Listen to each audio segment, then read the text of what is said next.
최순실 씨입니다. 모자를 썼고요. 얼굴을 최대한 가린 모습입니다. 그리고 앞에서는 피켓을 들고 시위하는 시민이 있고요. 어제처럼 검은 양복을 입은 경호원들이 같이 오진 않았습니다. 얼굴을 또 손으로 가리고 최대한 지금 얼굴을 드러내지 않고 있습니다. 한번 들어보시죠. 지금 신경들이 한 말씀 부탁드립니다. 하시고 싶은 말씀 다 해주세요. 가까워.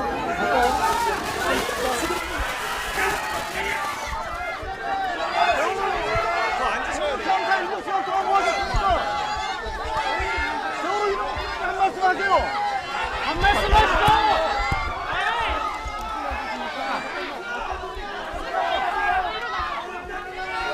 워낙 국민적인 관심이 집중된 인물이기 때문에 포토라인을 만들어놨습니다만은 이 포토라인이 지켜지지 않았고 취재진들이 다 몰려들었고요. 지금 의문일답이 제대로 이루어지지 않았습니다. 아무 말도 하지 않고 있습니다. 지금 그냥 바로 청사로 아마 이런 상황으로 들어가게 될 것 같습니다.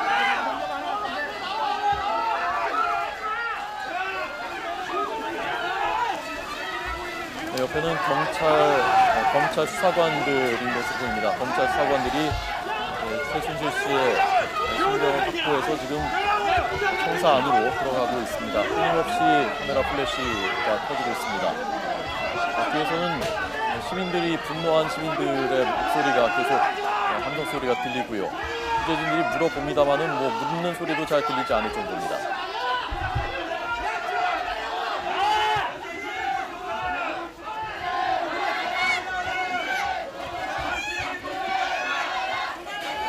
네, 예정대로 예고했던 대로 거의 정각에 가깝게 오후 3시에 최순실 씨가 출석했습니다. 검은색 대형 세단을 타고 왔고 변호사는 바로 옆에는 배동하지 않은 모습이었습니다. 검찰 수사관들이 내리자마자 옆에서 최순실 씨와 함께 검찰청사로 진입을 했고 원래는 포토라인에 서서 일문일답이 있을 것으로 예상했습니다마는 워낙 많은 취재진들이 몰려왔고 상황이 복잡해지면서 일문일답이 진행되지 않았습니다. 이렇게 피켓을 들고 구호를 외치는 시민들이 많았습니다. 전반적으로 현장 상황이 일문일답을 할 수 있는 그 상황이 되지를 않았습니다. 네, 이제 3시 2분 지금 검찰청사로 진입했고 이제 승강기를 타고 올라가게 됩니다. 올라가면 바로 조사실로 가는 건가요? 네, 그렇게 되었습니다. 아까 말씀드린 대로 일단 형사 8부, 처음 사건이 배당됐던 형사 8부 검사들이 우선적으로 최순실 씨의 혐의를 확인하면서 조사에 들어갈 것으로 보입니다. 네. 자, 얼굴이 잘 보이지 않았습니다. 그냥 이거 전체적으로 다 이렇게 가린 모습이었고요. 또 손으로 이렇게 가렸기 때문에 얼굴도 잘 나타나지 않았는데요. 두 분 글쎄 지금 완전히 바로 올라갈까요? 다시 한번 정리해서 일단은 조금 포토라인에 서서 주고받고 하는 절차가 있을 것 같기도 한데 바로 올라가나 모르겠습니다. 그렇지는 않을 것 같습니다. 이미 바로 한번 가나요? 통과를 네. 했으면은 다시 나와서 하기는 물리적으로 좀 어려울 것으로 생각합니다. 그랬던 전례는 없었던 것 같고요. 예. 지금 상황이 워낙 또 취재진들이 많이 몰려 있고 저기 다시 나와서 일문일답을 했었던 일은 없었던 것 같고 바로 아마 올라가게 될 것 같습니다. 아마 만약에 조사 끝내고 나온다면은 나오면서 또 한번 있을 수는 있겠죠. 나오는 게 당장 나가겠습니까? 상당한 시간이 걸릴 것 그렇지. 같은데요. 네. 최근에 내가 정황을 보면은요. 예. 상당히 뭔가 잡아떼고 뭔가 이제 방하려는 쪽에 있는 것 같습니다. 아까 지금 2차 소환 조사 마치고 나왔던 고영태 씨 같은 경우도요. 예. 전에는 대통령 연설문을 보고 허다하게 봤던 것처럼 얘기했는데 어제 그 채널 A하고 인터뷰했던 내용을 보면은 연설문 보는 거 보고 깜짝 놀랐다고 마치 신기한 일처럼 얘기하는 거 보면은 그렇게 흔하게 보지 않았던 것처럼 얘기해서 전에 임했던 태도하고 약간 상황 변화가 있습니다. 그러니까 같은 서로 관련된 사람들끼리 뭔가 조금 조율하는 상황이 진행되고 있는 거 아닌가 그런 느낌도 들었습니다. 예. 간간히 조금 울먹이는 것 같은 그런 모습도 보였고요. 전체적으로 심경이 어떤 것 같았습니까? 네, 지금 이제 보셨듯이 모자를 깊이 눌렀었고요. 그리고 검은색 코트를 입고 머플러를 찍었고 그리고 손으로 입을 가렸습니다. 거의 얼굴이 거의 드러나지 않을 정도로 본인의 모습을 감추는 모습입니다. 결국은 이번 사건에 대해서 본인이 느끼는 어떤 심경, 이것이 표정에 그대로 드러나 있다 이렇게 볼 수 있겠습니다. 예. 예상과는 달리 변호사를 대동하지 않았고 네. 어제 귀국한 직후와는 달리 그 경호하는 듯한 그 젊은 남성분들도 없었거든요. 이것도 어떤 메시지가 있는 건가요? 네, 아무래도 그 승용차 편을 출발할 때 그 합류하기가 어려웠던 점이 있었을 거고요. 그리고 이제 이미 그 주변에 어떤 인물들이 있었는지 이런 것에 대한 이제 관심도 지금 증폭돼 있지 않습니까? 네. 그동안 행적이 어떻게 됐는지도 그래서 그런 부분들을 아마 이제 알리지 않는 목적에서도 이렇게 혼자 단독으로 나온 것으로 생각됩니다. 강 교수님 어떻게 보십니까? 지금 저 상황에서는 포토라인이 아무 의미가 없네요. 지금 뭐 한마디를 들을 수도 없는 상황인 것 같은데 참 검찰이 앞으로 어떻게 수사를 할까 너무너무 궁금합니다. 정권은 1년 몇 개월밖에 안 남았지만 검찰은 계속 가야 되는 거 아닙니까? 어떤 정권이 들어와도 검찰은 계속 존재를 해야 되는데 사법부의 신뢰가 떨어진다면 우리나라의 미래가 있겠습니까? 어제 하루 종일 나왔던 얘기가 친절한 검찰이라는 얘기였어요.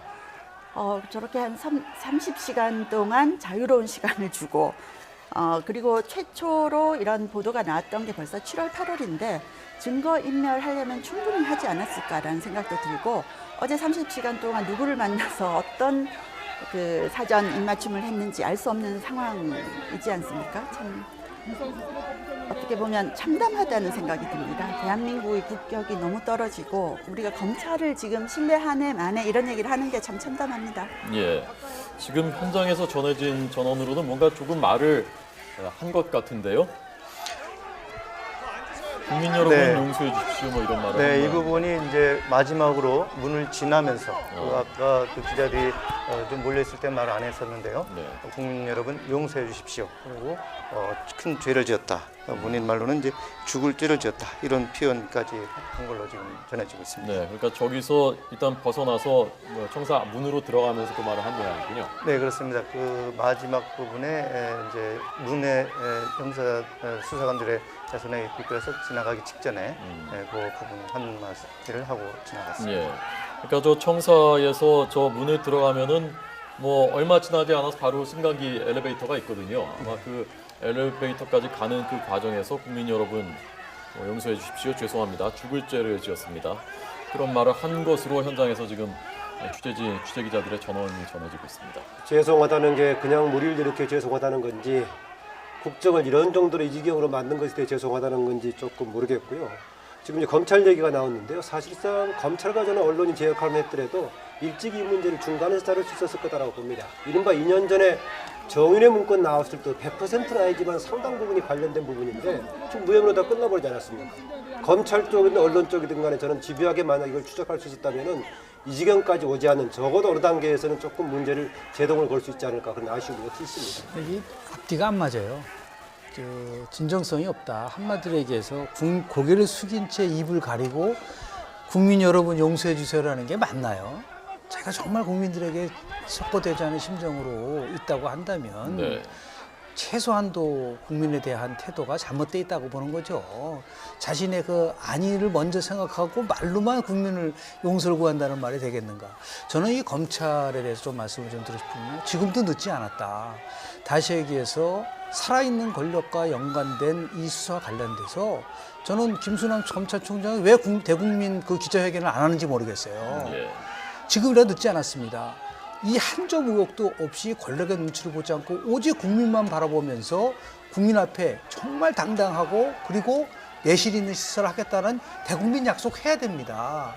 그렇지 않고 저런 식으로 쑥 빠져있고 뭐 예를 들어서 31시간 동안 어떤 일이 일어났는지 모르는 상태에서 가져간다는 거는 저는 굉장히 무책임하다고 보는 것이죠. 네. 그래서 오히려 국민검사로 거듭날 수 있는 계기가 나올 수 있기 때문에 이 문제와 관련돼서 저는 검찰 수뇌부들이 강렬한 의지를 국민들에게 약속도 해야 되고, 그리고 이 문제에 대해서 당당하지 못하면 옷을 벗는 한이 있더라도 이 문제는 명쾌하게 국민 앞에 하겠다라고 하는 그런 선언이라도 저는 해야 된다고 봅니다. 그렇지 않고 그냥 뭐 대충 일상적으로 나오는 저렇게 해서 일종 이벤트식으로 가져가고 검찰의 수뇌부는 아무 말도 하지 않는다는 거, 저는 거기에 대해서 참 동의하기 좀 어렵다고 봅니다. 예.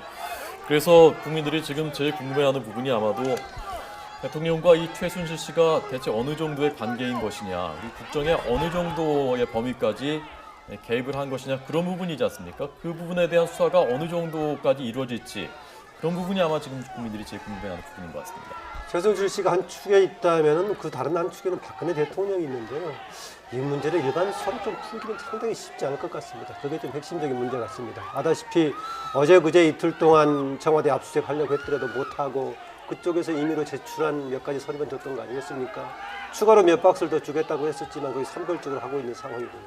또 현재는 이제 회임이 됐지만은, 사퇴를 했지만은 안종범 수석의 경우에는 그동안 여러 가지 증거를 조작하려는 시도가 나왔었고 증거로 나왔지 않습니까? 지금 핵심으로 대통령을 보필하고 있는 사람들이 그런 지경에 있다면 과연 이 문제를 풀 수 있을지, 조금 전에 김영준 교수 잘 지적했지만요. 앞으로 만약에 다음에 특검 단계로 간다면은 최근에 검찰 수사에 관한 문제까지 특검에서 맡아서 해야 될 겁니다. 예컨대 검찰이 제대로 길을 가려고 하다가 박근혜 정부에서 권력에 밀려서 해임이 됐던, 사실상 밀려났던 윤석열 전 지청장 같은 경우가 만약에 특검을 맡아서 한다면은 최근에 진행되는 과정에서 오히려 검찰이 오히려 방주하거나 도움을 줬던 부분도 같이 아마 수사의 대상이 될 겁니다. 예. 자, 강민훈 교수님께서는 같은 여성이시니까 심리를 조금 더 아실 수 있을 것 같아서 여쭤보는 건데요. 저 지금 그 복장 있지 않습니까? 저기에도 어떤 뭔가 메시지가 담으려고 한 것 같습니까? 어떤 심리가 좀 투영되는 것 같습니까? 같은 여성으로 엮이고 싶지조차 않습니다. 예. 예, 세상에서 제일 무서운 사람이 세 사람이 있다고 합니다. 뭐냐면 첫 번째가 승진에 연연하지 않는 검사, 두 번째가 돈에 연연하지 않는 변호사, 그리고 세 번째가 특종에서 물먹은 기자들이라고 합니다. 그래서 지금 보면 언론 보도상에서 특종에 물먹은 기자들이 정말 경쟁적으로 취재를 하고 있기 때문에 많은 팩트들이 언론 보도로 밝혀졌죠. 근데 이제 검찰 수사를 한다는 건 그 뒤를 따라가는 건데, 검찰의 인사권, 수뇌부 인사권을 청와대가 가지고 있는데 과연 제대로 할 수 있겠느냐, 여기에 대해서 국민들이 의심을 할 수밖에 없는 거죠. 네. 어제 그런 얘기를 들었습니다. 군대에서 휴가 나온 어떤 아들이 돌아가면서 엄마 아버지한테 정말 울먹이면서 그런 얘기를 하더래요. 최전방에서 지금 근무를 하고 있는데 이런 나라를 내가 지키기가 싫다, 이런 얘기까지 하면서 울먹이면서 돌아갔다는 얘기 듣고 저 참 마음이 아팠거든요. 이번에 촛불 시위에 참여한 어떤 직장인이 이런 얘기했습니다. 내 세금이 어디로 갔는지 난 너무 허탈하다. 내 세금을 정부가 어떻게 쓰고 있는지 난 알 수가 없다. 이런 얘기하면서 분노를 했는데, 참 최순실 씨가 이때까지 이렇게 정책에 많이 관여를 했다면 이때까지 정책들, 국정교과서라든지 개성공단 폐쇄라든지 통일은 대박이라고 했던 연설 이미 그 얘기 나왔었고, 사드 배치, 담배값 인상, 아니 어디까지가 정부에서 한 것이고 어디서부터가 최순실 씨가 한 것인지 우리는 알 수 없다는 거죠. 그것을 검찰이 밝혀내줘야 되는데 과연 제대로 밝혀줄 것인가, 아니면 뭔가 꼬리 자르기를 하고 축소할 것인가. 근데 이런 말도 해요. 어제 검찰이 오라고 하지도 않았는데 이제 최순실 씨가 돌아왔잖아요. 얼마나 자신 있었으면 제 발로 왔을까, 이런 말까지 하고 있습니다. 저는 검찰이 오히려 기회라고 봅니다. 동경특수부가 단아까 수사에 관련돼서 로키드 스캔들에 대해서 정말 유례없는 수사를 통해서 사법 조치하지 않았습니까? 지금 우리 국민들이 과연 우리 검찰이 저렇게 할 수 있을 것이라는 의혹이 진짜 많은 건 사실이지만, 오히려 이것을 기점으로 해서 대한민국의 검찰이 새로 거듭날 수 있는 길을 갈 수 있는 기회를 맞이한 거예요. 그래서 과거와 같이 살아있는 권력에 대해서 유야무야하고 수동적으로 나가면 그건 검찰이 다 죽는 겁니다. 그런 의미에서 보면 오히려 아주 절박한 거죠. 그래서 많은 국민들이 이 사건에 관련돼서 갖고 있는 이런 관심과 더 나아가서 검찰에 대한 조금의 남아있는 이 신뢰를 믿는다면 검찰이 지금보다 훨씬 더 정말 강도 높은 의지를 표명을 하고 약속을 해야 된다고 저는 봅니다.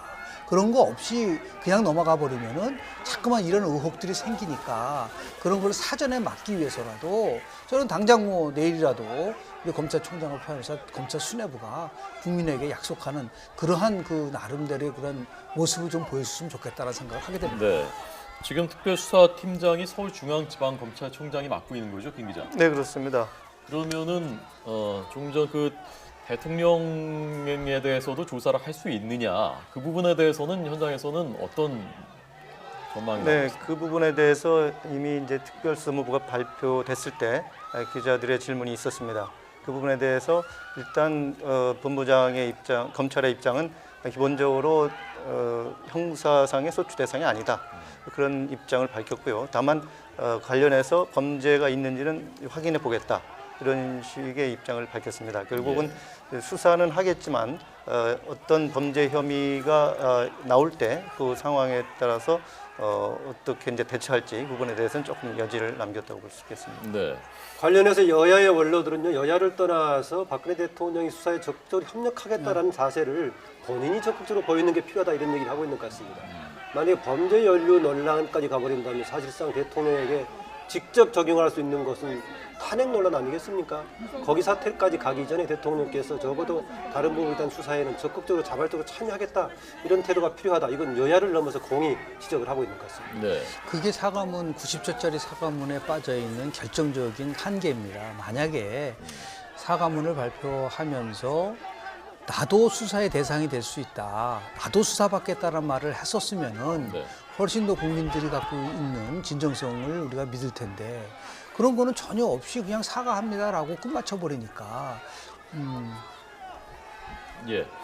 자, 그러면 지금 검찰 현장에서 취재하고 있는 취재 기자를 연결해서 현장에서 혹시 저희가 못 들은 소식이 전해진 것이 있는지 현장에서 직접 본 상황은 어땠는지 들어보도록 하겠습니다.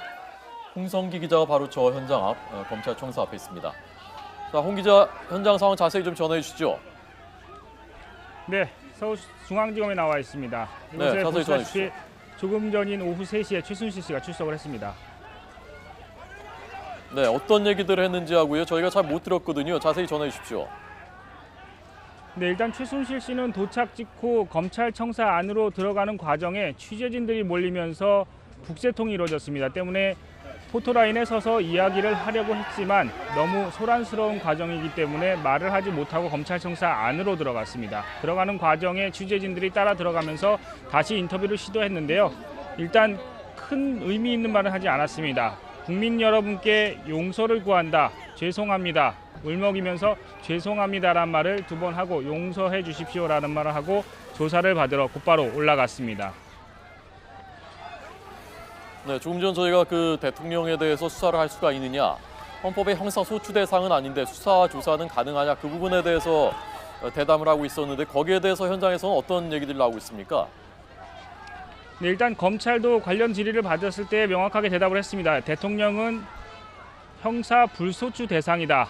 재임 기간 동안에 형사법과 관련된 위법 행위에 대해서 소를 제기하거나 수사할 수 없다는 게 검찰의 명확한 입장입니다. 그러나 야당 일부 의원들이나 다른 곳에서는 일부 헌법학자를 통해서 대통령도 수사는 할 수 있다 이런 입장이 나오고는 있습니다. 그러나 헌법에 명시된 상황으로는 일단 검찰은 대통령을 수사할 대상이 아니라고 선을 명확하게 긋고 있습니다. 네. 물론 대통령이라고 해서 형사범죄를 위법했을 때 수사를 면책을 받을 수는 있지만 재임 기간이 끝난 뒤에 관련해서 처벌을 받을 수는 있습니다. 그러나 검찰이 재임 기간 중에는 수사를 하지 않겠다는 입장을 명확히 밝혔습니다. 예.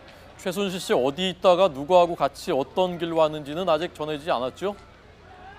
네, 그 부분에 대해서 여러 가지 추측이 나오고 있지만 아직 명확하게 확인은 되지 않았습니다. 잠시 뒤 4시에 이경재 변호사가 기자회견을 예정해 놓고 있는데 네, 그곳에서 관련 내용을 밝힐지는 모르겠습니다. 다만 이경재 변호사 측이 변호인을 통해서 최순실 씨의 위치를 보호하고 있는 것으로 확인은 됐었는데 한때 어제 공항을 통해서 들어오는 과정에서 최순실 씨가 건장한 남성들과 동행을 했다 하면서 검찰이 데려갔다는 얘기가 나왔었지만 검찰은 공식적으로 부인을 했습니다.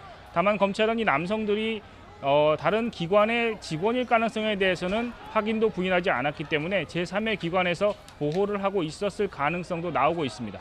네.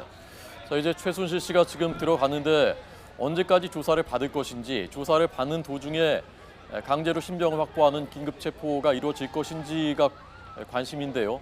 어떻게 전망됩니까? 네, 일단 최순실 씨는 피의자 신분으로 소환이 됐지만 물리적으로 구금할 수 있는 상태는 아닙니다. 지금 상황은 피의자 신분이지만 48시간 안에 조사를 마치고 내보내줘야 합니다. 이 긴급 체포를 할 가능성도 조심스럽게 언급이 되고 있는데요. 긴급 체포를 하려면 요건이 필요합니다. 무턱대고 긴급 체포를 할 수는 없고 이 관련된 범죄 혐의가 사형이나 무기징역 또는 3년 이상의 금고형에 해당하는 범죄를 지은 피의자를 조사하는 과정에 이 피의자가 증거를 인멸하거나 도주할 우려가 있다고 생각이 되면 긴급 체포를 할 수가 있습니다. 그렇게 되면 48시간 안에 조사를 받다가 나오지 않을 가능성이 있고요. 그렇게 되면 48시간 동안 또 추가로 조사를 하면서 구속영장을 청구해야 됩니다. 조금 전에 중앙지검의 1차장 검사가 브리핑을 했는데 최순실 씨가 오늘 나오지 않을 가능성이 있느냐에 대해서 가능성이 열려 있는 듯한 대답을 했습니다. 최순실 씨가 오늘 밤에 나오지 못하게 된다면 미리 알려주겠다. 그러나 오늘 밤에 나오지 않는다고 해서 긴급 체포로 곧바로 연결되지는 않습니다. 말씀드렸다시피 48시간 동안은 조사를 할 수가 있겠습니다. 예. 홍 기자, 그 이경재 변호사, 최순실 씨 변호사이자 뭐 지금 대변인 같은 역할을 하고 있는데 이경재 변호사가 그쪽으로 도착했다는 소식이 전해지고 있는데 혹시 아직 그 소식은 못 들은 거죠? 최서원 네, 이경재 변호사가 이곳에 도착하고 있는 것 잠깐 들어보겠습니다. 보겠습니다. 최서원 씨에 대한 검찰 수사가 시작됐기 때문에 제가 변호인으로서 오늘 그 신문에 입회를 하려고 합니다. 그래서 철저한 수사가 이루어지도록 변호인으로서도 조력을 하려고 그럽니다. 여러분 앞으로 지켜봐 주시기 바랍니다. 전에 청사 내부에서 접견하시는 건가요? 그 안에서 뭐 필요한 대로 필요하면 접견을 요청을 하겠습니다. 그동안에 여러 가지 언론의 집중적인 조명 때문에 최서원 씨와 이렇게 밀착된 접견을 하질 못했습니다. 오늘 다행히 검찰에서 뭐 시간이 허용되는 대로 저희들이 얘기할 수 있는 시간을 갖고자 합니다. 감사합니다. 예, 죄송합니다. 그건 저희 소관이 아니기 때문에 얘기할 수 없습니다. 감사합니다. 마지막으로 여쭤보겠습니다. 그 지금 들어가시는 모습 저희가 다 취재진이 지켜봤는데 네네. 상당히 심리 상태가 들었던 것보다 더 안 좋아 보이세요. 그 부분은 그 전에 통화하시거나 연락하셨을 때 어떻게? 지금 뭐 건강이 대단히 좀 안 좋은 상태에 있습니다. 그리고 특히 저 심장 부분에 약간 좀 이상이 있지 않나 하는 생각을 하는데요. 그래서 이런 부분도 검찰 수사 담당자에게 제가 얘기를 하려고 그럽니다. 그렇습니다. 심장 말씀이십니까? 심장? 어디가? 심장 쪽에. 예, 감사합니다. 지금 어제 뭐 증거 인멸을 한 거 아니냐, 뭐 이런 의혹도 제기가 되고 있습니다. 하루 동안 시간이 있으면서. 증거 인멸에 대한 여러 가지 의혹이 있는데 제가 어제 하루 동안 기자분들에 쌓여가지고 있었기 때문에 증거 인멸의 여지는 전혀 없습니다. 인멸할 부분도 있을 수가 없는 그런 상태입니다. 마치겠습니다. 다른 변호인분들은 지금 들어가 계세요? 네, 지금 이경재 변호사가 한 말 몇 가지 함의가 있는 것 같은데 이건 자세하게 조금 뒤에 분석을 해보겠습니다. 홍 기자 연결돼 있으면 한 가지만 더 물어볼까요? 자, 홍 기자. 네. 네, 마지막으로 오늘 그 검찰 이 조사를 직접 하게 되는 검사들, 검찰 분위기는 좀 어떻던가요? 네, 일단 검사들은 이번 사안에 쏠린 국민들의 여론을 상당히 신경을 쓰고 있는 걸로 보입니다. 이 수사 과정에는 항상 수사 절차가 있다고 강조를 해오는 검찰인데 이번 수사를 늑장 수사다, 또 압수수색을 뒷북으로 하고 있다라는 비난 여론을 상당히 신경을 쓰고 있는 것으로 보입니다. 당시 어제 최순실 씨가 입국을 했을 때만 해도 소환 시기에 대해서 검찰은 수사의 주체로서 수사의 단계가 있기 때문에 왜 긴급 체포를 하지 않았냐는 등의 질문에 대해서 상당히 불쾌한 모습을 드러냈는데요. 그런데 또 저녁 때는 갑자기 최순실 씨를 오늘 오후 3시에 소환을 하겠다 이렇게 발표를 했습니다. 검찰이 본인들의 수사 단계와 절차를 지키기 위해서 자존심을 세우고 있는 모습이지만 또 여론을 의식하기 때문에 상당히 신경을 쓰고 있는 그런 모습입니다. 네, 알겠습니다. 현장의 홍성기 기자였습니다. 새로운 소식이 나오면 곧바로 알려주시기 바랍니다.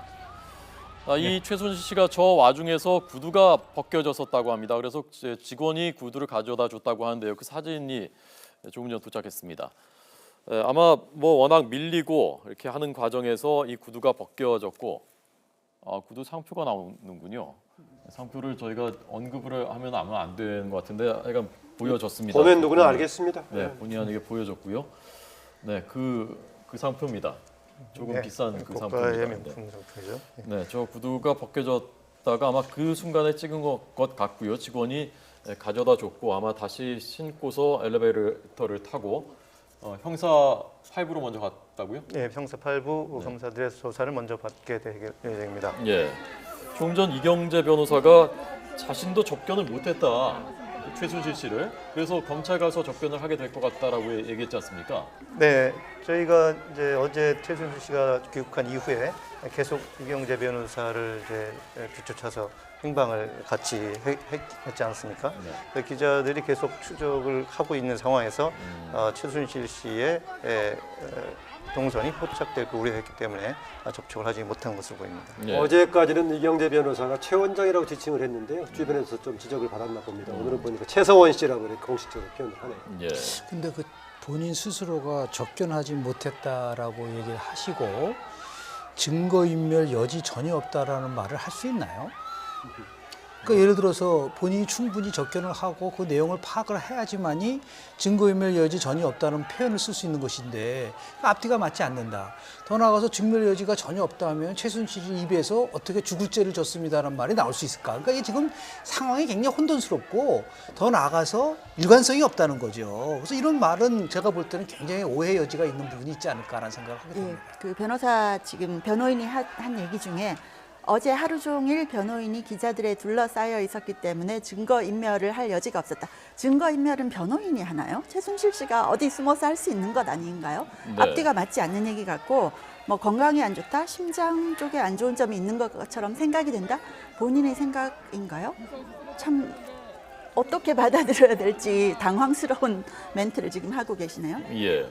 이경재 변호사하고는 최순실 씨하고는 언제부터 이 변호인과 의료인의 관계가 언제부터 형성됐고 어느 정도의 관계인가요? 네, 이번에 이제 최순실 씨가 이번 사태에 대해서 이제 본인이 이제 의뢰를 최근에 한 걸로 보이고요. 최근에요? 그 전에 이미 이제 관계는 정윤혜 씨, 최순실 씨의 전 남편이죠. 네. 정윤혜 씨 문건 파동이 있을 때 그때 이경재 씨가 그 사건을 맡았었죠. 그래서 아마 그때부터도 이미 서로 알고 있었을 것으로 추정이 됩니다. 정인혜 씨 문건 파동 때 맡았다가 이번에 이제 먼저 딸 일에 입학 관련 문제 논란이 됐을 때 거기에 대한 상담을 하면서 본격적으로 관계를 좀 맺게 됐다고 좀 이렇게 하고 있는 것 같습니다. 네. 그런데요, 아까 이제 호준석 앵커가 여기 해당되는 범죄가 10몇 가지 넘는 걸 쭉 나열했었는데 네, 네. 과연 어느 부분에 대해서 최순실 씨가 핵심적으로 적용이 될지 물론 여러 가지가 있으면 누범이 돼가지고 같이 합산이 되겠죠. 그 중에서 가장 큰 것 중에 하나가 이제 청와대 수석 비서관들과의 서로 교류하면서 국가 운영에 뭔가 압력을 행사하고 대행 역할을 했던 것인데요. 그동안에 보면 안종범 전 수석 등은 계속 본인이 관련 없다고 얘기하고 있어요. 예, 네. 이런 부분에 대해서 이제 검찰이 얼마나 적극적으로 잘 뚫고 들어가 수사할 수 있을지 아주 중요한 것 같습니다. 가장 큰 부분 아니겠습니까? 사실 나왔던 무슨 외환 관련 문제라든가 탈세 문제는 경우에 따라 작은 문제일 수 있습니다.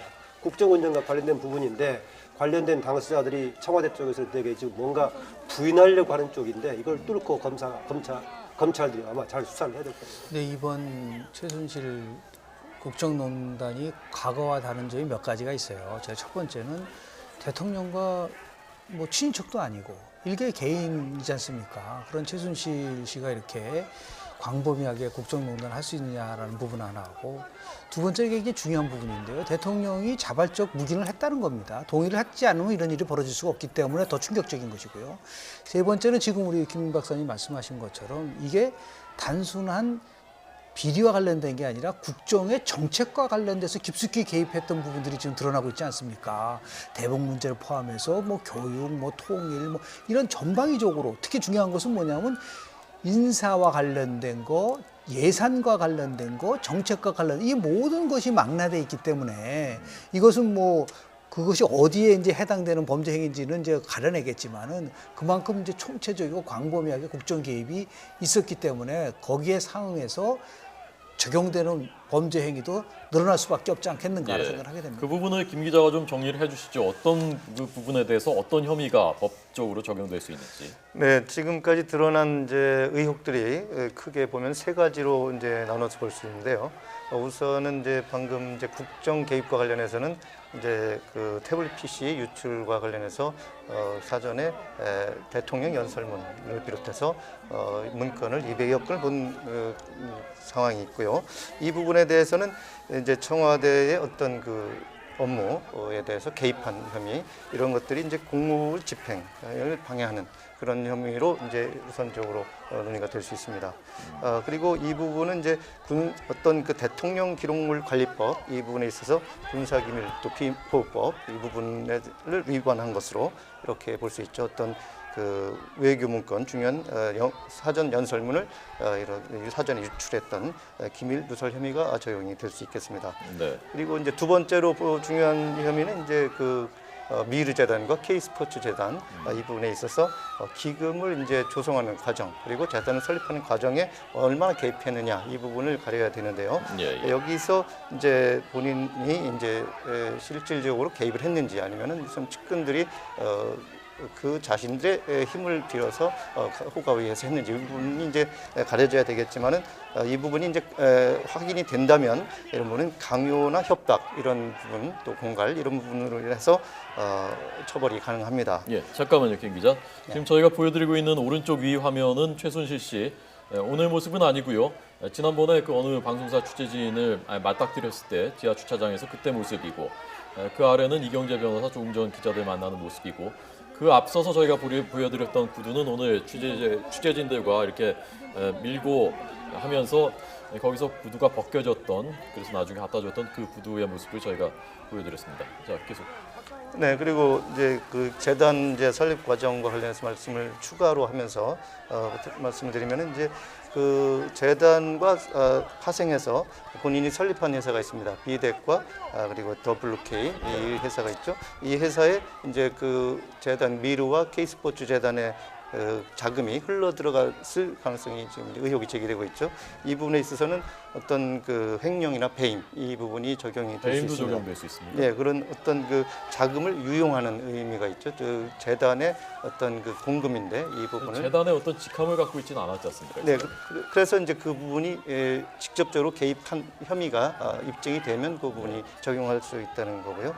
그리고 이제 이런 그 기관을 통해서 비덱은 이제 독일에 이제 또 법인이 설립돼 있지 않습니까? 그래서 이 부분은 이제 자금 세탁을 하기 위해서 또 그쪽에 설립했지 않냐. 그래서 탈세나 세금 포탈, 조세 포탈 이 혐의가 적용이 될 수 있겠습니다. 네. 그리고 이제 정유라 씨 관련해서는 또 이제 어떤 그 외환 관리법이라든가 학사 관리 이런 부분에 있어서 혐의가 적용될 수 있겠습니다. 업무방해 혐의 적용할 수 있게 대학에 대한 업무방해. 네, 그렇습니다. 학사 관리를 방해한 업무방해가 되겠습니다. 예. 그런데 검찰 수사 시작되기도 전에 이런 말 하는 건 참 그렇지만 국민의 입장에서 볼 때 이 사건이 진행되는 최악의 시나리오가 어떤 걸까 제가 생각을 해봤는데요. 지금 검찰 수사를 받고 나서 자잘한 걸로 한 징역 5년 정도 구형을 받고 항소를 해서 징역 한 2년 정도로 확정이 되고 건강이 안 좋다는 이유로 병원을 왔다 갔다 하면서 1년 정도 살다가 나가서 숨긴 돈 가지고 외국 가는 거 아니냐. 진짜 검찰 수사가 용두삼이 되는 거 아니냐 이런 의구심을 많은 사람들이 갖고 있습니다. 지금까지 검찰 수사가 큰 사건이 용두삼이로 끝나는 걸 많이 보지 않았습니까? 그리고 저는 그 지금까지 나는 최순실을 모른다라고 했던 여러 정치인들을 보면서 그들 사이에 거대한 침묵의 카르텔이 있을 것이다라는 생각이 드는 것이 2년 전에 박관천 경정이 그 말했죠. 우리나라 권력 서열 1위가 최순실이고 2위 정윤회, 3위가 박근혜 대통령이다 했는데 박관천 경정도 알고 있었던 것을 주변 정치인들이 몰랐다. 참 이거는 납득하기 힘든 거고요. 그래서 이런 말 나옵니다. 청와대 비서실장 위에 천하의 최순실장이 있다. 이런 얘기까지 나오는 게 지금 국민들이 분노를 넘어선 참담함과 허탈함 그리고 아까 보셨죠. 어떤 분 피켓 들고 있었죠. 최순실은 박근혜에게 하야를 지시하라. 이게 국민의 분노와 조롱을 극단적으로 한마디로 나타내주는 거라고 봅니다. 예. 아까 조금 전에 김만원 원장님께서 그 청와대 안종범 수석이라든지 핵심 관계자들하고 이 두 사람이 어떻게 연관이 돼서 어떻게 국정에 개입했는지 그 부분에 대해서 본인들이 부인을 하면 어떻게 되는 것이냐, 양자가 다 부인을 하면 어떻게 되는 것이냐, 검찰이 그걸 어떻게 뚫을 수 있을 것이냐, 그 부분에 대해서는 어떻게 보십니까? 현장 취재하시는 입장에서. 네, 그 부분은 결국은 이제 서로의 진술과 그리고 증거를 어떻게 확보하느냐 이 부분이 이제 핵심 쟁점이 될 것으로 보입니다. 일단 그 지금까지 진술을 나온 걸로 봐서는 어떤 그 혐의 의혹을 받고 있는 사람들은 다 부인을 하고 있지 않습니까? 네. 일단 그 폭로를 했던 그 현장 그 미르재단이나 또 K스포츠 재단의 어떤 전직 사무총장들 말에 따르면은 어떤 그 혐의가 아주 다분히 있는데 그 부분에 대해서 당사자들은 일단 다 부인을 하고 있습니다. 그래서 그 부분이 이제 그 검찰에서 어떤 그 실질적인 그 발언이 이제 입증을 할 수 있느냐 그런 그 국정 개입 그런 그 진술들을 그것이 우선적인 판단 기준이 될 것 같습니다. 검찰 수사 과정에서 정말 얼마나 적극적으로 증거를 채택해 줄 것인가의 문제이지 안종범 수석 등의 주장에 반하는 오히려 적극적으로 개입했다는 주장들은 여러 가지가 나오고 있죠. 아까 나왔던 그 정현식 K스포츠단 전 사무총장도 적극적으로 얘기하고 있고 여러 가지 발언하는 것 보면 제가 여러 분 나온 사람 중에서 그분의 얘기는 굉장히 신뢰만한 그런 내용 같아요. 거기다가 기업 관련자들도 정말 손목 비틀기로 냈다는 발언들이 몇 군데 나왔기 때문에 의지만 있으면 될 거라고 보고요. 저는 이제 최순실 씨 한 사람이 맞춰가지고 적용될 범죄 제목도 몇 가지가 된다 이렇게 구분해주는 것도 필요하지만은 이번에 봤을 때 큰 틀에서 최순실을 중심으로 해가지고 박근혜 대통령과 국정을 농단했던 영역 거기에 협력해서 청와대 수석이라든가 장관들이 어떻게 협력했던 부분 또 나머지 이것을 배경으로 허가히 했던 비리를 저질렀던 거 이렇게 크게 나눠서 주목해줘야지 자칫하면은 아까 강 교수님 지적한 대로 별거 아닌 것 제목을 씌워가지고 문제는 오히려 위험에 돼버릴 수 있기 때문에 네. 그렇게 우리가 집중해서 주목할 필요가 있다고 봅니다. 예. 최순실 씨가 저 와중에서 그 구두가 벗겨졌는데요. 그 구두를 나중에 직원들이 가져다 줬다고 합니다. 그 구두가 조금 전에 저희가 보여드렸습니다만은 비싼 그 고가의 이른바 명품이라고 불리는 상품이다. 보통은 검찰에 출석할 때 뭐 복장이라든가 아까 제가 그래서 강 교수님한테도 여쭤봤습니다만은 저기에도 어떤 메시지를 담으려고 하죠. 그래서 뭐 보통 입었던 비싼 것은 잘 안 입고 뭐 싼 거를 입고 나오거나 이제 그러는 경우가 많은데 이 최순실 씨는 비싼 것을 신고 나왔습니다. 아마 다른 신을 게 없었던 게 않았나. 구두가 벗겨져서 상표까지 나오리라고 생각을 못했겠죠. 생각은 못했겠죠. 그런데 요즘은 네티즌들이 보면 다 알죠. 알아내더라고요. 네, 네티즌 수사대 정말 무섭습니다. 유병헌 수사 때도 어떤 그 탤런트가 화려한 복장을 입고 나와도 옆을 크게 맞았었죠. 네, 그 복합도 거기까지 안고 가네요 보니까. 네.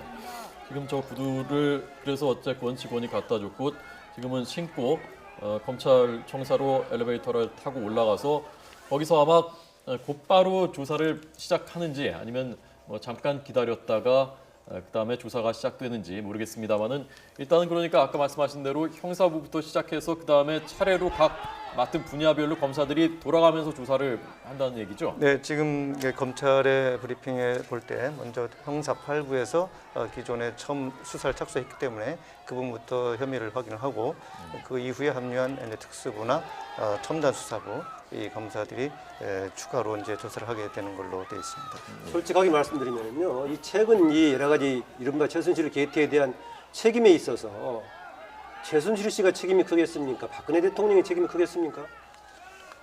대통령의 책임이 크다고 많은 국민들이 생각하고 그렇게 있습니다. 보죠. 그래서 그 점에서는 대통령의 자세가 굉장히 중요한데 아직까지 지난번 사과 발표 이후에 조금 뭐 전향적인 자세를 아직까지는 좀 보기 어렵습니다. 일단 뭐 나중에 좀 정리를 해야 되겠지만은 4말 5초라는 법칙이 있지 않습니까? 대한민국 5년 단임제에서 집권 4년차 말기하고 집권 5년차 초기에는 항상 비선 실세 의혹과 관련된 이 권력 농단에 관련된 부분들이 터져 나오는데요. 이게 지금 이거는 훨씬 강도가 강했지만 매 정권마다 있었단 말이죠. 근데 그 책임이 누가 있냐면 당사자에 있는 것이 아니라 결국은 국정운영 최고 책임자인 대통령의 잘못된 리더십 그리고 대통령의 권력을 견제하지 못하고 있는 의회나 특히 집권당의 지금 문제 그리고 더 나아가서 여러 가지 청와대 내에서의 내각이라든지 아니면 BH 쪽에 있는 사람들이 그냥 무조건 추정만 하는 이런 부분들이 있단 말이에요. 저는 이제 왜 이게 참 참담하다고 느끼냐면 보십시오. 2005년도 1월 달에 정윤회 문건 파동이 있어서 그것이 매듭이 된 다음에 2015년이요? 2015년이요? 그리고 2015년 10월 달에 미르재단이 만들어진다는 겁니다. 그리고 2016년 1월 달에 K스포츠가 만들어진다는 거예요.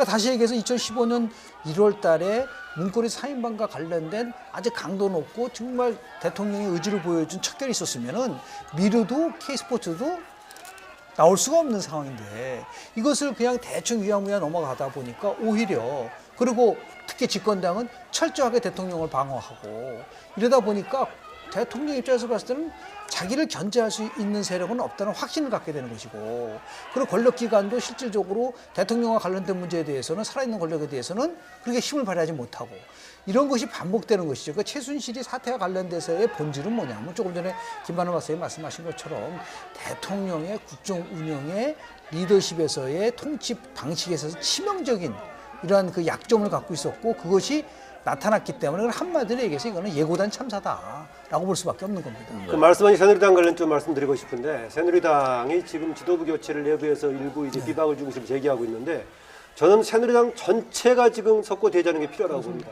새누리당 당은 8조 어떻게 돼 있느냐? 국정 운영 그 결과에 대해서 대통령과 함께 책임을 진다고 돼 있습니다. 지금 이 지경이 됐다면은 저는 새누리당 정말로 적극적으로 뭔가 사죄하는 모습이 필요한데요. 그게 없습니다. 지난 총선 때는 이른바 진박들이 엎드려 절하면서 용서를 빈 적이 있는데 그 몇 배 이상의 지금 사고가 터졌는데 새누리당 내부에서는 지도부 사퇴만 요구하고 있지 국민을 향한 적극적인 사죄가 아직도 없습니다. 네. 이런 사건이 터지고 나서 지금 많은 사람들이 심지어 새누리당 지지자 박근혜 대통령 지지했던 사람들까지 한결같이 하는 말이 이게 나라냐라는 거죠. 이게 나라냐 이런 얘기를 많이 합니다. 오늘 보니까 또 최순실 씨 언니 최순득 씨가 또 실세라는 이런 보도까지 또 나오고 있더라고요. 예전에 우병우 수석 있을 때는 좌순실 우병우 이렇게 얘기를 했죠. 우병우 수석 그만뒀으니까 그럼 이제는 뭐 좌순실 우순득이냐 이런 얘기까지 나오는데 그러면 박근혜 대통령 권력 서열이 또 밀리는 거냐 이렇게 조롱까지 하는 게 나옵니다. 정말 이 사건의 파도 계속 나오고 있어요. 지구 반대편까지 팔 수도 있을 것 같은 정도로 너무 많이 나오고 있는데 참 외신에서 보도되는 걸 보면 너무너무 창피합니다. 뉴욕타임즈는 샤머니즘, 컬트 이런 단어까지 쓰고 있습니다. 이런 보도를 보면 오바마 대통령 참 황당할 것 같아요. 내가 누구랑 정상회담을 한 거지? 이런 생각 들 수도 있을 것 같고 워싱턴 포스트도 최태민 목사가 한국의 라스푸틴이다라는 미국 대사관 보도를 인용해서 또 보도를 하고 있습니다. 비선실세 이런 부정이득 이런 것 때문에 드라마틱한 전개가 되고 있다는 것이고 또 파이낸셜 타임스가 이런 단어 썼어요. 한국 국민은 대통령이 돌파리로부터 영향을 돌파리라고 하는 퀘이라는 영어 단어 있거든요. 돌파리로부터 영향을 받고 있다는 걸 알고 분노하고 있다. 이런 기사들 나오고 있는데 정말 세계적으로 너무나 망신스러운 거죠. 예. 자, 그러면 3시에 출석을 한 모습을 지금 저희가 보여드리고 있는데요. 오후 3시 거의 정각에 출석을 했습니다. 이 당시에 직접 못 보신 시청자분들, 뒤늦게 지금 들어오신 분들이 있기 때문에 당시 상황을 현장에서의 소리와 함께 다시 한번 들려드리도록 하겠습니다.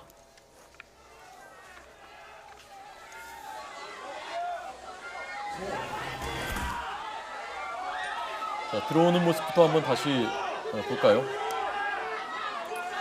40분 전의 상황입니다. 3시 정각에 오겠다고 예고가 됐었고 거의 3시 정각에 검찰청사로 검은색 세단을 타고 들어왔습니다.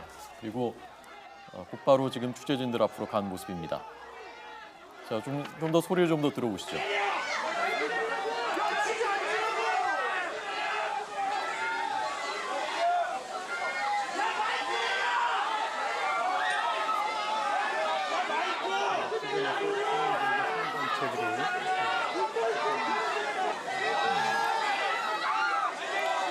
원래는 저쯤에 포토라인이 있었는데 노란색으로 아까 그 삼각형 그려놨는데 거기 서서 일문일답이 이루어질 수 있는 상황이 아니었습니다.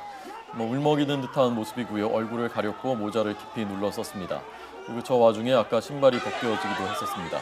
뒤에서는 계속해서 시민들 시위가 계속됐고 구호 소리가 높았고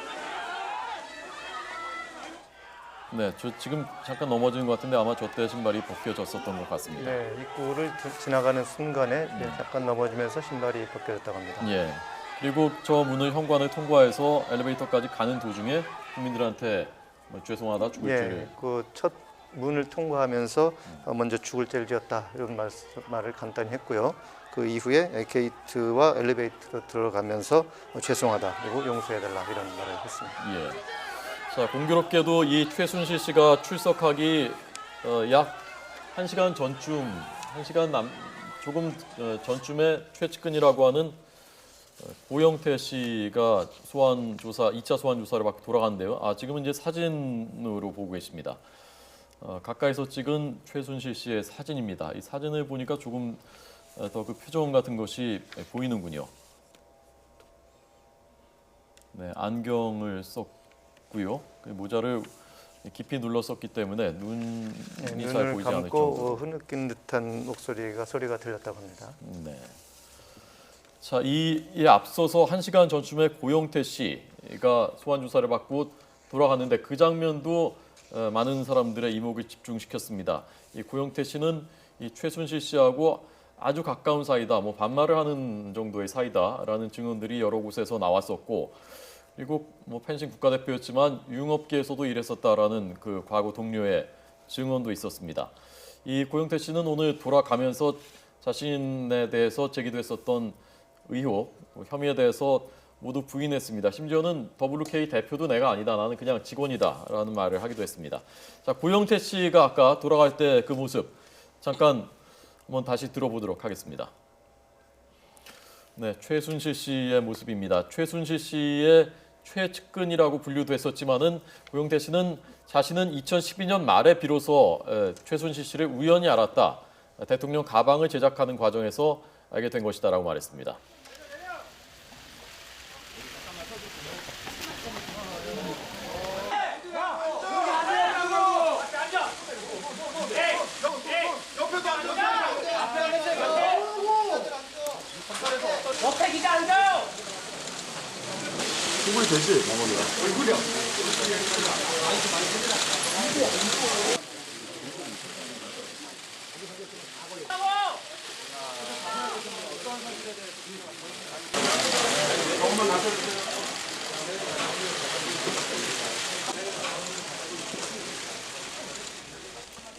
네, 고영태 씨의 모습을 잠깐 보셨습니다. 이 자리에서 2012년 말에 비로소 자신은 그때 알았다.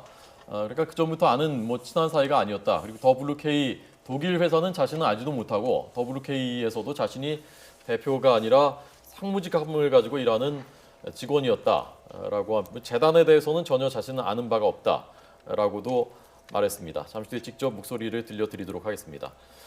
자, 그러면 이 최순실 씨가 어떤 인물인지 오늘 조금 전 이제 46분 전에 출석한 최순실 씨가 어떤 인물인지 박근혜 대통령과 언제부터 관계를 맺어왔는지에 대해서 정리한 최아영 기자 리포트가 있습니다. 최아영 기자 리포트 준비되는 대로 보여드리도록 하겠습니다. 이경재 변호사는 조금 전에 기자들하고 잠깐 일문일답을 했고요. 4시에 기자회견을 할 계획입니다. 4시에는 어떤 좀 더 진전된 발언이 나올지, 조금 전에는 이 최순실 씨와는 제대로 접견을 못했다라고 말하기도 했고요.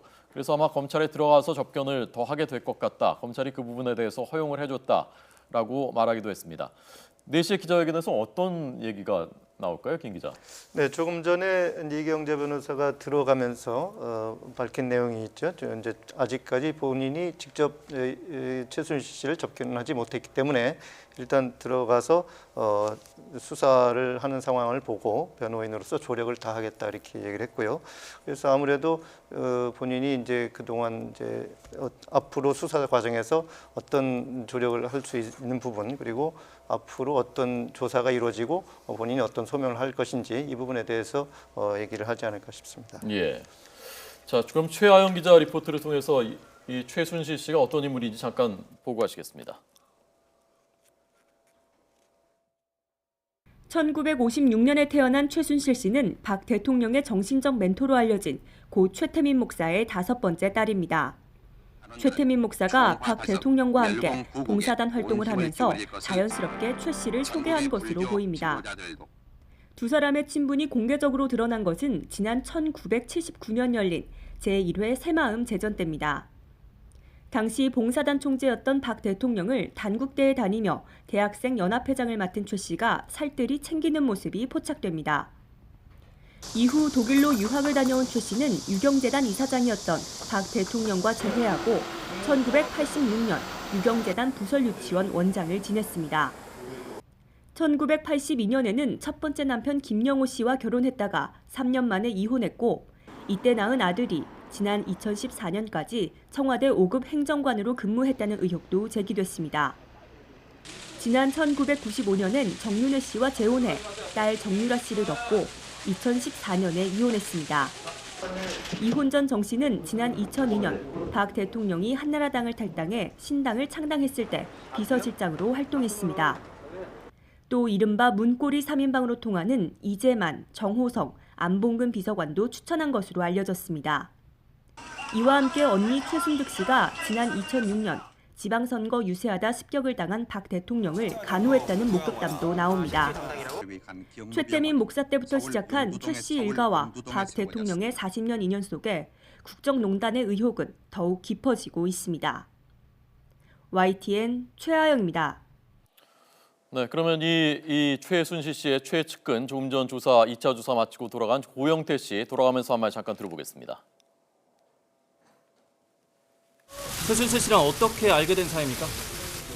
대통령의 가방 때문에 우연치 않게 저희 알게 됐습니다. 2012년 말 정도. 태블릿 PC 본인 거 아닙니까? 아닙니다. 최순실 씨가 태블릿 PC 사용하는 거 보신 적 있으세요? 그거 못 봤습니다. 그럼 처음 WK를 맡게 되신 뭐 어떤 저는 WK 대표가 아니라 그냥 직원일 뿐이었습니다. 네, 조금 전에 그 최순실 씨의 언니 최순득 씨에 대한 의혹이 제기되고 있는 부분을 잠깐 말씀드렸습니다. 이 최순득 씨가 더 실세다, 뭐 심지어 이렇게 주장하는 증언도 나왔습니다. 최순득 씨 어떤 인물인가요? 네, 최순득 씨는 이제 고 최태민 씨의 5째 아내로 알려졌죠. 그 임모 씨와 사이에 낳은 딸이 4이 있는데 이 가운데 2째 딸입니다. 그리고 최순실 씨는 3째 딸이죠. 그러니까 바로 위에 언니로 알려지고 있습니다. 그리고 나이로 봤을 때 박근혜 대통령과 동갑이다. 같은 나이로 알려져 있습니다. 그래서 지금 이제 그동안 이제 최순실 씨뿐만 아니라 그 최순득 씨도 박근혜 대통령과 지근거리에서 함께 이렇게 생활을 많이 했고, 방금 보도에서 나왔듯이 2006년 그 피습 선거 유세 중에 피습을 당했을 때도 두 자매가 함께 병원에서 간호를 했다, 이런 목격담이 나오고 있습니다.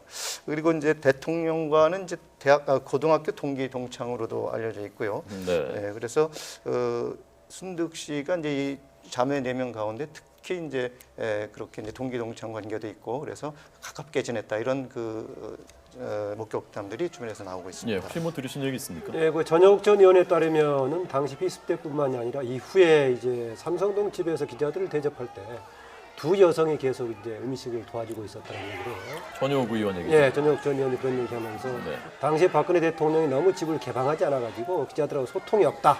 그래서 이벤트 비슷하게 이제 기자들을 불러서 식사 대접을 했는데 한꺼번에 다 부를 수 없으니까 여러 번에 걸쳐서 나눠서 접대를 했는데 그때 전혁 의원이 전혀 모르는 두 여성 똑같은 분이 계속 대접해서 나중에 알고 보니까 그 자매였더라라고 얘기를 하고 있습니다.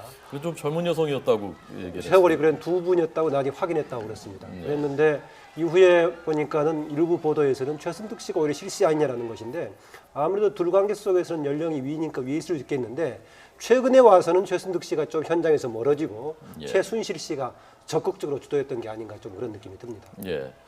자, 이 뭐 역사에 남을 현장입니다. 뭐 역사에 남을 부끄러운 현장이죠. 이 현장을 저희들이 뉴스 특보를 통해서 전해드리고 있습니다. 그리고 세 분의 도움 말씀을 듣고 있습니다. 강 교수님. 네, 요즘 사람들이 드라마보다 뉴스가 훨씬 재미있다 이런 얘기를 합니다. 지금 벌어지고 있는 일들이 만일 드라마로 나왔다면 굉장한 비판받았을 거예요. 현실성이 전혀 없다. 그런데 이게 현실에서 일어나고 있다는 게 얼마나 참 드라마틱한 일인가 생각이 들고요. 이 사건의 본질은 이겁니다. 국민이 선출한 대통령이 대통령의 권력을 민간인에게 통째로 넘겨줬다는 겁니다. 그리고 그 민간인과 그 주변의 사람들이라는 그 보도를 보면 참 우리가 국격이 어디로 가는가 참담할 정도라는 거죠. 그것이 이 사건의 본질이고 저는 이번에 언론이 그래도 제 역할을 해서 이런 게 밝혀졌다는 게 참 다행이라고 생각합니다. 언론이 세 가지 역할을 할 수 있거든요. 안내 겸 정보를 주는 가이드독 역할을 할 수 있고, 파수견, 워치독, 권력 감시를 할 수 있고, 또 아주 나쁘게 가면 애완견 역할을 할 수 있는데, 이번에 그래도 언론이 파수견 역할을 해서 이런 것이 알려졌기에 망정이지, 이게 안 알려졌다면 어떻게 됐을까, 우리나라 어떻게 됐을까, 너무 섬뜩합니다. 예, 김영준 교수님. 1막이 끝났고요. 2막, 3막이 펼쳐질 겁니다. 2막, 3막은 정말 국민들이 예의주시하고 그 결과에 대해서 한정 의혹 없이 밝혀져야 되는데요. 걱정스러운 거는 이렇게 국정과 관련돼서 중요한 것은 국정마비가 와서는 안 되지 않습니까? 그러니까 이런 면에서 볼 때 더 대통령이 단순하게 청와대 개편에서만 그칠 것이 아니라 당장 이걸 수습하기 위한 정치적인 해법을 제시해야 된다고 봅니다. 첫 번째는 자신도 조사받을 수 있다라고 하는 메시지를 전달하고요. 두 번째는 박 전 의원이 얘기를 했지만 여야 3당 회담을 통해서 이 문제를 어떻게 극복할 것이냐라는 그 지혜를 모아야 되지 않겠는가라는 생각을 합니다. 이게 장기화되면 지금 경제 문제 포함해서 안보 위기 문제는 너무너무 심각하지 않습니까? 97년에 IMF보다 더 심각한 위기가 내년에 올 수 있다는 것이 경제 전문가들의 핵심적인 지적이거든요. 그런 면에서 봤을 때 이제는 우리가 필요한 조치를 취해야 된다고 봅니다. 예. 자, 조금 전에 그 최순실 씨가 들어가면서 한 말, 국민들한테 죄송하다라고 한 그 말이 현장에서 지금 전해졌습니다. 한번 들어보겠습니다.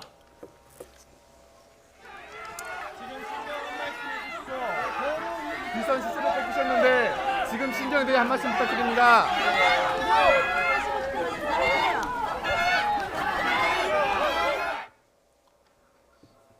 네. 뭐 잘 들리지 않을 정도, 아마 현장에서 들었을 때는 조그맣게 들린 것 같은데 여기서는 잘 들리지 않을 정도입니다. 뽑으셨는데 지금 심정에 대해 한 말씀 부탁드립니다. 네. 죽을 죄를 지었습니다라고 했다고 하고요. 국민들에게 죄송합니다라는 말을 했다고 합니다. 들어가면서 한 얘기인 줄 알았더니 아마 거기서 한 얘기인데 저희는 지금 들어도 잘 들리지가 않는 정도로 아마 현장에서 바로 옆에 있었던 기자들이 들은 수 있는 정도의 말을 한 것 같습니다. 박근혜 대통령도 화면 보셨겠죠? 예, 그렇겠죠. 오늘 보시고 또 박근혜 대통령도 조금 여러 가지 상황을 다시 한번 정비해 볼 필요가 있다고 봅니다. 예. 예, 지금 여야당 논의 과정 속에서 아까 정진석 원내대표가 오늘 국회의장과 더불어서 3당 대표들 모임에서 이제 본인이 야당을 공박하면서 나가버렸는데요. 저는 거국 내각 관련은 좀 정리해 줄 필요가 있다는 생각입니다. 지금 거국 내각을 그냥 막연하게 쓰고 있는데요. 일단 대통령이 권력을 유지하는 상황에서의 거국 내각도 할 수 있는 거고, 대통령이 이선에 물러난 상태인데요.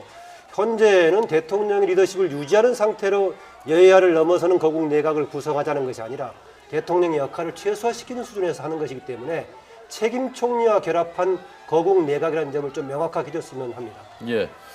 자, 지금까지 YTN 뉴스 특보를 통해서 최순실 씨의 검찰 출석 장면 보여드렸습니다. 그리고 김은건 특별 취재팀장 그리고 세 분의 도움 말씀 드렸습니다.